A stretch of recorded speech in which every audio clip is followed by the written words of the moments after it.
अस्सलाम वालेकुम रहमतुल्लाहि बरकातहू। मैं फिरोज़ खान वाड़ी आप तमाम लोगों से ये गुजारिश करता हूँ कि भाई 4 तारीख का जो प्रोग्राम गुलबर्गा में पीर बंगाली ग्राउंड में जो रखा गया है वो वक्फ बोर्ड की मुखालिफत में एक बहुत बड़ा जलसा आम जो कि मुस्लिम पर्सनल लॉ बोर्ड की जानिब से ये प्रोग्राम रखा गया है और मुस्लिम पर्सनल लॉ बोर्ड ने कुछ जिलों को इंतखाब किया था। उसके अंदर हमारा गुलबर्गे का भी नाम आया है। इसके अंदर जो है ना ऑलरेडी हमारी रैलियां हो चुकी हैं। अब जो है ना एक जलसा बहुत ही बड़ा जलसा जो पीर बंगाली ग्राउंड के अंदर रखा गया है।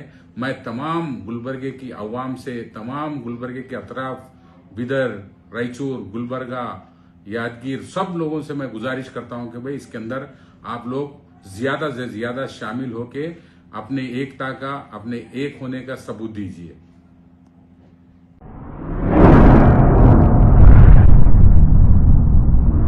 अतराफ टीवी, हर बात सच के साथ।